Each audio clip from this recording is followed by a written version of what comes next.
পয়সা উপার্জন করতে হবে বেশি, এ কথাই ঠিক। পয়সা কম উপার্জন করতে হবে কোনোদিন আমি এই কথা বলি না, তবে বৈধ উপার্জন করতে হবে। টাকা ছাড়া আপনি জাতির কোনো উপকার করতে পারবেন না। নিঃস্ব অসহায় অবস্থায় ওই কথাটা আল্লাহ রাসূল খোলা মাঠে ঘোষণা করেছিলেন। তিনি খোলা মাঠে বলেছিলেন 450 কিলোমিটার দূরে, 600 কিলোমিটার দূরে যেতে হবে। তাবুকের যুদ্ধে কে কি করতে পারে, কে দান করতে পারে। সেদিন ওমর রাদিয়াল্লাহু তাআলা আনহু বলেছিলেন, আজকে আবু বকর সিদ্দিককে পরাজয় করে দেব। এই কথা তিনি নিজে বলেছিলেন, আজ আমি দানে আবু বকর সিদ্দিককে পরাজয় করে দেব, আমার অর্থ সম্পদের অর্ধেক দান করব। ওমর, কি করতে চাও?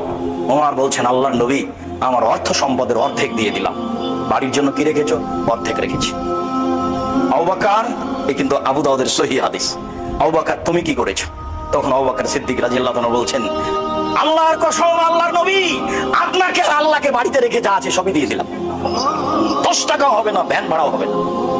কিন্তু তিনি যা বলেছেন, কিয়ামত পর্যন্ত তার কথাকে ডিঙ্গিয়ে কেউ যেতে পারবে না।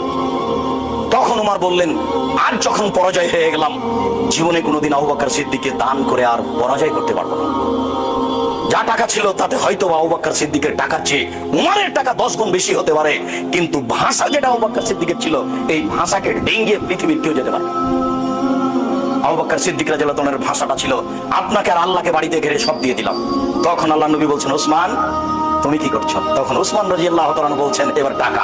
ওসমান রাদিয়াল্লাহু তাআলা বলছেন, আল্লাহর নবী, যত মানুষ তাবুকের যুদ্ধে যাবে সমস্ত মানুষের অর্ধেকের যাতায়াত খরচ, খাওয়া খরচ আমি দেব। এর নাম টাকা। আপনি ভাবতে পারবেন না, এদেশের সরকারকে যদি এখন বলা হয় রাজি হবে না। 30,000 মানুষ ছিল।